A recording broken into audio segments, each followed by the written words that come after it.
the Velcro you use to buy your kids' shoes, guess who paid for that? I helped to pay for it along with you because you paid tax dollars that did the research that made that invention possible. And with that said, we are going to get started on episode, insert the number because I don't remember the number. I think 19? 18? 18, 19? 19. Anyways, we took a little hiatus. We had to, yeah. It seemed like we haven't been on probably for about 3 weeks maybe. Yeah, no, we skipped a week in the middle. Yeah. But with that said, I'm excited to be back. There's a lot to talk about today. Yeah. I want to talk about the truth about real estate. I want to talk about Fauci. We already had a fight. Oh, man, I don't even know if we want to talk about Fauci, but let's go. We might fight, bro. We might. I might reach across this desk today and pummel you. Grab me by my shirt, huh? You mentioned generational wealth and the lack of transfer with current... Yeah, the difficulty in taking advantage of generational wealth if you're not maybe seeing it through an inheritance or you know. You talked about nipple what? Nepo home buyers. Nepo home buyers. Nepo home buyers. Yeah. Nepo home buyers. So what is that exactly? Because let's go into Nepo home buyers. So the Nepo, this term is a fairly new term. It spins off of Nepo babies.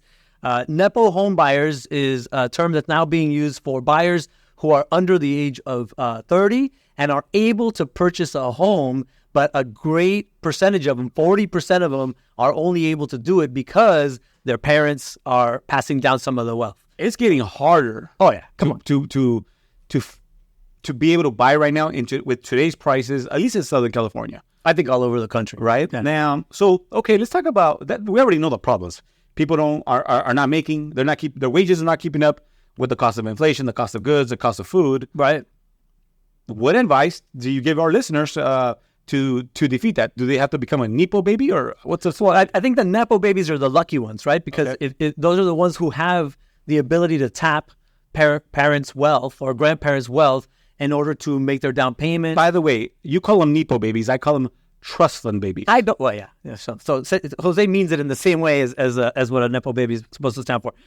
So what is the problem? We'll talk about solutions too, but I'll tell you that when you say Nepo baby, in that group of people, you have to understand that if your parents are homeowners, your likelihood of becoming a homeowner at some point as well is about 80%.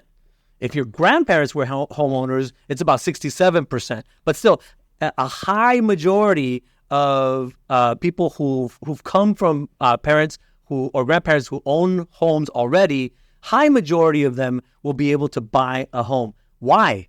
Because guess what? What happens when you buy a house? Whether you know it or not, that's generational wealth that you're creating. You are creating, you are creating a bucket, a place where the asset you've just purchased is likely to continue to increase, and you can rely on that asset for to pull some cash out to give to your kid, to stabilize your payment. Your rent goes up over time. Guess what doesn't change over time unless you refi or something like that? Yeah. Your mortgage payment does not go up over time. So you stabilize your payment. If I have the same loan and I have it on day one, and then 20 years later, guess what? My income has likely gone up. Maybe hasn't kept pace with the pace of inflation and everything else, but my income has probably gone up and my mortgage payment has stayed the same, right? So that allows me to free up wealth. That freedom then extends to my children because I will more than likely have the funds to give them or lend to them while they go and purchase their first home. All right, so you're talking about the haves. Well, let's talk about the have-nots. So you said, first generation homeowner or or grandparent that became a homeowner. So let's talk about some of my clients. So ones that are renting, have been renting. Yeah. Sure. I had a garage guy. He's my garage installer. I've known Felipe. I don't even know Felipe's last name, but he's worked for me on all my projects for the last 5-6 years. I just found out this weekend because he was at my house on Labor Day, on Monday, of all days. My garage door cable busted. I couldn't close the door, couldn't get it in or out. He came in at 4 in the afternoon, and he mentioned, Jose, I'm thinking about buying. Is it a good time to buy? And again, I love hearing that question. My answer is the same answer to him as it would be to my kid. Well, tell me about your situation, right? It turns out he lives in the San Gabriel Valley, right down the street, in an apartment, and he only pays $1,500 a month. But he needs an RV driveway. He has one of his kids living with him. He supports, family member, right? So it's I'm already paying. He told me I'm already paying $4,500 total every month in housing costs for my family member and myself. God. I said, brother, you need to buy a house. Yeah. Not just a house, but I may have the perfect house for him. I told him about a house I'm flipping in La Puente. That's perfect. Like it's got a studio, 1 bedroom, 2 bedroom, 1 bath, and then a main house, 3 bed, 1 bath, open kitchen. And I was showing them photos. Anyways, that's what I'm talking about. Guy's been a lifelong renter. Yeah. Working hard, clearly. How do we help that guy? Yeah, so and he's likely to be like a first-generation home buyer too, right? Like he's going to be the first in his family to jump in and buy a house. And so that's a lot of the clients that we actually work with, a lot, right? So, to those folks, I would say, much more than Jose and I had to be, people who are buying right now have to have a higher level of financial literacy, higher level of discipline around their finances. I wish I could tell you, you had if you're younger and you want to go blow off a few years, I wish I could tell you that was cool. But if you're attempting to scale the wealth ladder a bit, burning a couple years, you just can't afford it anymore, right? Not in California. No, definitely not in California. But so understanding things like how credit works, you probably should know that before you ever exit high school. That's number one. Number two, understanding that, the concept of pay yourself first. Before you take on bills, pay yourself first. I like that. Definitely start, if you're going to take on a part-time job, a summer job, whatever it happens to be, and your goal is, I want to take on this first job so I can buy my first car, or I want to take on this first job so that I can, help out at home, or I can, whatever it happens to be, always cut out a piece of your paycheck, 20% if possible, more if you can. Put it aside for yourself. Before you take on other debt. That way, the debt that you create, if you create it, and most people will work itself around your other habit of paying yourself first. All right. So hearing something that you said got me thinking, okay, I think the solution is we have to get to these family members, these kids early. Oh, yeah. Not when they're 25, 20, because by then they already have bad money habits. What did you do? How did you find out that credit was important?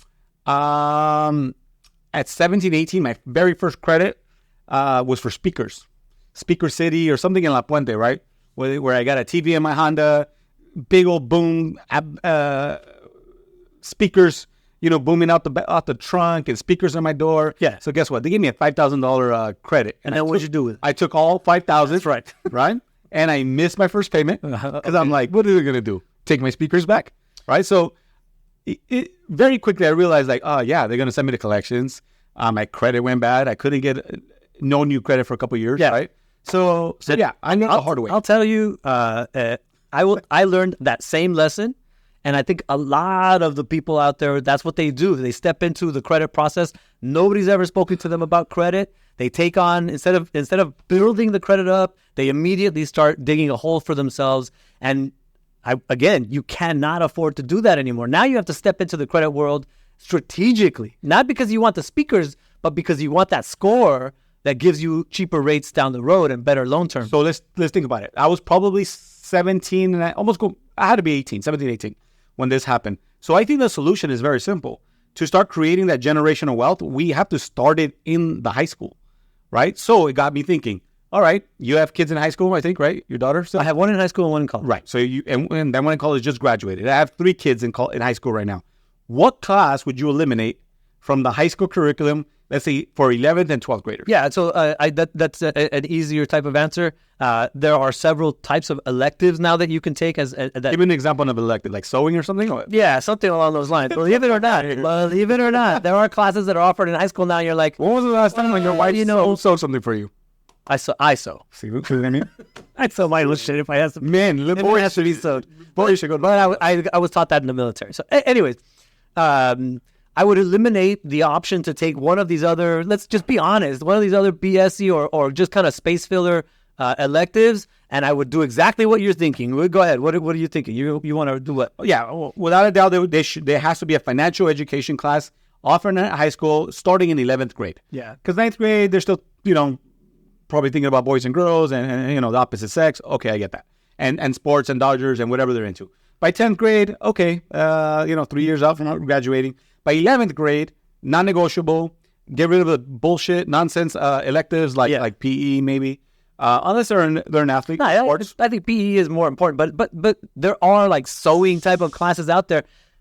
Get class and offer the financial literacy education so that kids who are gonna soon become adults don't go out there and start digging holes instead of building up. They can't afford the time anymore. I agree. So, Mike, Then what you eliminate? yeah, I think the class that I would give up, yeah, there's nonsense electives like sewing or one of these nonsense classes for sure. I think the electives that are important, the classes are another language. You know, I believe in California especially. Oh, yeah. Everybody should know Spanish. They have to master and ace the Spanish class. Number one. Two, I think I would probably eliminate, though. The class that I would eliminate would be science. As much as I love science now, I think that's a class that we could afford to replace with a financial education class, with a credit teaching class of that sort. I mean, dissecting frogs. Frogs matter, bro. Leave them in the damn lake. This is where I'm going to reach across the table and punch Jose. Here we go. Science is one of those fundamental classes to me that you cannot skip. I'm sorry. There's no way. Because when you dissect a frog, you're kind of saying, well, what does this obscure thing that I hardly ever see in my everyday life have to do with me? Except for all the body parts that are involved in a frog are also involved in you, right? Okay.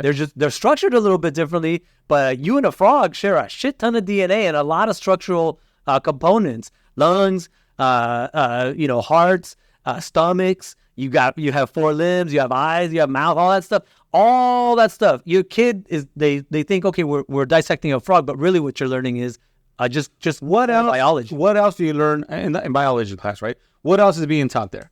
History, important. Spanish, multiple language, one of the important. things Math, important. Oh yeah, super important. Right? Science.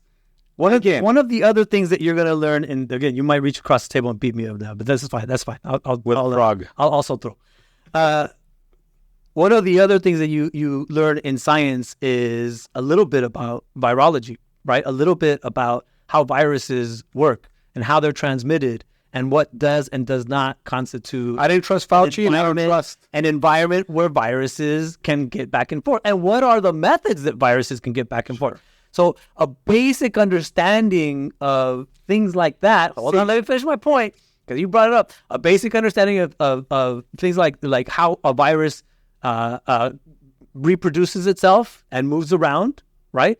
A basic understanding like that would have avoided all this anti-Fauci bullshit that flew around when all he was doing was putting forth his best effort to take care of us. Somehow he was villainized, and the only reason he was villainized was because people did not know some basics about science. One of the reasons why that is true, in my opinion. Okay. I believe science is important, but I think the emphasis should be really more so on the 9th grade and 10th grade. 11th grade, we replace it with, the juniors and seniors with those classes that we talked about. Yeah. All right. So I think where you and I are agreeing is one of the things that should be mandated in school, or as close to mandated as we possibly can, is financial literacy. Yes. In my day, you would take a basic economics class, and that was necessary, but that was more on a macro level. Right. What we're talking about here is handling your credit, handling your savings, understanding how loans work, how to raise your credit score, the importance of a credit score, savings account, CDs account, are they important? IRAs, all this stuff. It's not even, sometimes I get upset because I'm like, damn it sucks that my kids are going to have a deeper level of discipline in their kid years. Are not going to be as kid-like because they're going to have to understand this stuff sooner. But at the same time, I'm like, no, it's necessary. It's necessary. Your income is now squeezed, so you have to be more educated on how you're going to use it. All right, so question that I have for you. This weekend, I had the birds and the bees conversation with one of my kids. So I don't know if we're going to have time to finish that one out, right? Yeah. But I did have it with one of our boys, right? Actually, the oldest boy. And, it was me and the wife. So it wasn't uncomfortable at all. But he was uncomfortable. He looked at me like a 12-year-old kid, even though he's... Wait, you have this with your oldest boy? Yes. What the hell is the point? How old is he now? Exactly. Well, there's still a point because, You mean, are you talking about like responsibly doing the birds and the bees? Correct. Okay. And then, I don't know the answer. He took us out to dinner for my wife's birthday, and great sushi spot. Probably the best sushi here in the San Gabriel Valley. And as we're having... Shout it out. What is it? I want to go. Anaba. It's on Grand and Arrow. All right. Hole in the wall. Literally, hole in the wall. I think that's what Naba stands for. So Google it. I think that's what it means. Best food, best sushi in town. Probably in at least a 10-mile radius. All right. With that said, I brought up the subject. Hey, I call him Cookie, by the way. That's his nickname on my phone at least. Hey, Cookie, are you having sex? What do you think he said? Absolutely. He gave me that smirk, like 12-year-old boy, like. So I think we should make clear that this is not a 12-year-old boy. He's how old? He's gonna be 21. He's going to be 21. Yeah. I'm talking about the smirk. Okay. Like he was embarrassed that I'm asking, and I'm like, "But like you have this serious girlfriend, and you know you had other girlfriends," and he goes, "Yeah." Well, you're using protection, right? Then he gave me that smirk again. Yeah. So me and Vanessa had redirected the conversation there at dinner, and we had a really detailed conversation of the expectations of what can happen, and that method is not always the best method, and I definitely have a kid trying that method, and I said, bro, I was lucky. I discovered hard work, and it's. When you say that method, you mean like the rhythm method, where you're like trying to time it so that. Yes, the rhythm method. Yeah. I've never heard of that one, by the way. That's what it's called. I've heard it called. I don't know. Anyways, with that conversation, it was very good. Yeah. We gave him some solid advice, and we said, hey, either you or her, because clearly you're not trying to have babies, you don't want to get tied down. You have your whole career to look forward to. Consider it. He goes, yeah, you know what, you're right. I'm gonna have the discussion. So. You need to have that discussion again. Shit, I was like, kill him, like strap him down to his bed until he does something about it. Here's the funny part, though. So I'll end it with this. So I got home. I'm on fire. Felt great. Birds and bees conversation. Then my daughter comes home from work. It's probably like 11:30 at night. Uh-huh. Well, where you coming from?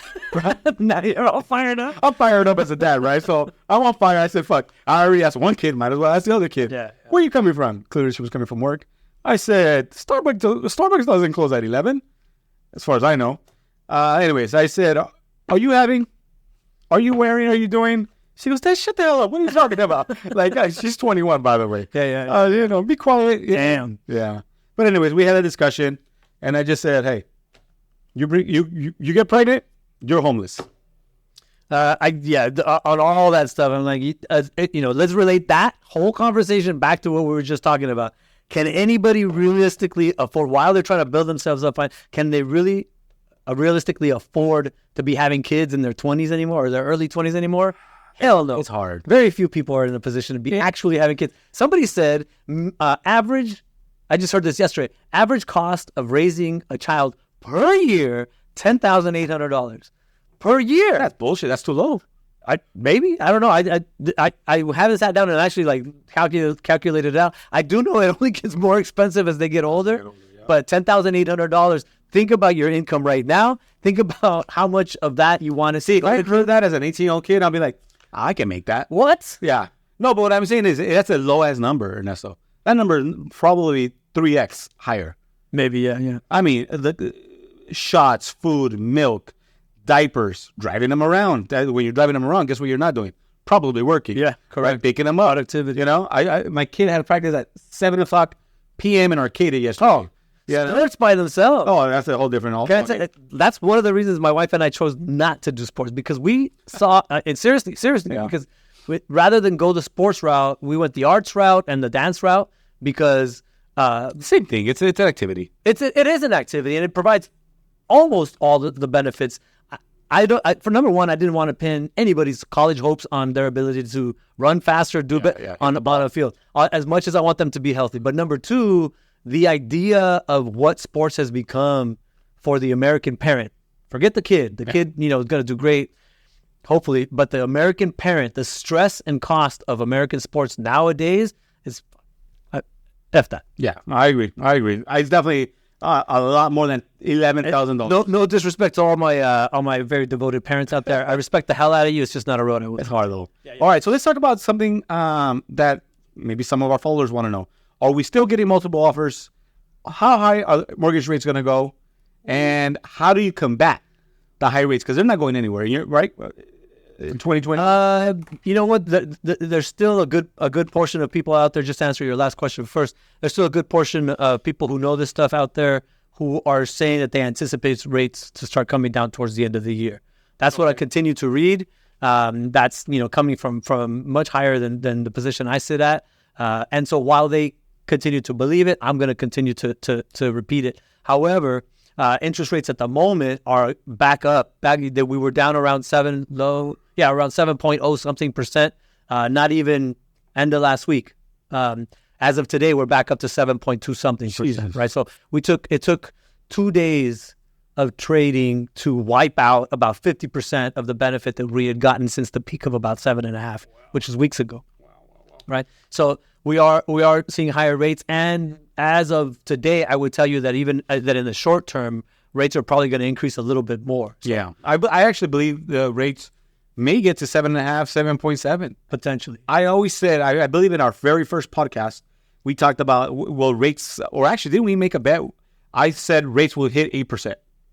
Oh, I don't know if we made a bet. I think we did. There's another bet that we made that you're welching on, but go ahead. It happens, bro. I forgot about that one. Yeah, no, I keep reminding you, but somehow you still don't remember. 8% is the number that I still think it will go to because of this inflation. And the job losses, the numbers are starting to creep up again.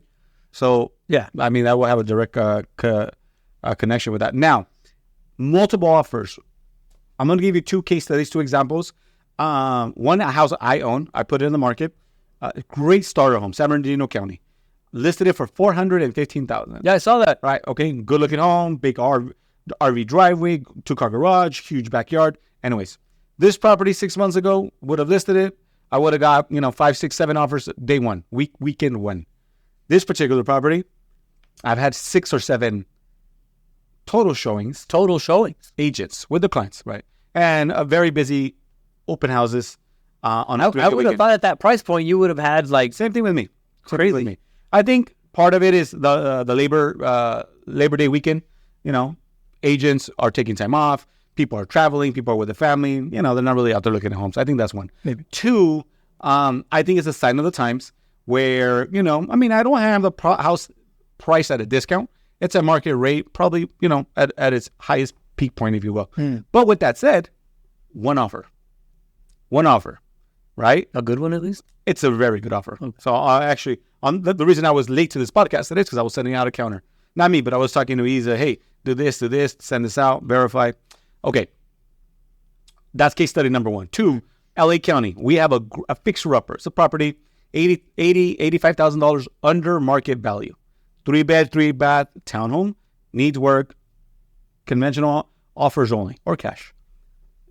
50 showings over a weekend, Saturday and Sunday. Over 50 showings. Wow. Guess how many offers I had, Ernesto? 10. 4. 4. Again, don't get me wrong. I love having 4 offers. All it takes is one, and one is all I need. Yeah. But from a loan officer's, even one other offer is upsetting. Sure. I feel you. I hear you on that one. But 4 offers out of 50 plus showings. Let's say 60 over 2 days.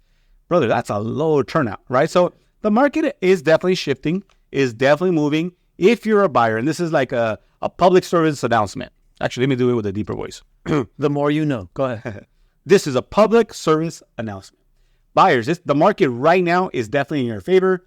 Rates have creeped up where serious buyers only are the competition.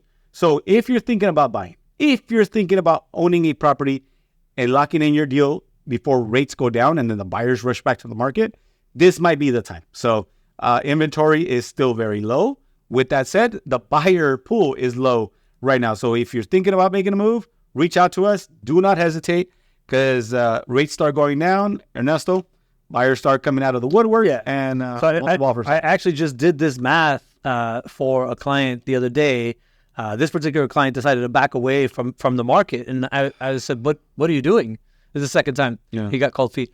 And I said, what are you doing? I was, as tactfully as possible, I was trying to tell him that what he was thinking was going to happen with the market was not likely. So he was, anticipating that we might see a decline in prices. Not likely to happen. And we keep saying, it's not likely to happen. It's not likely to happen.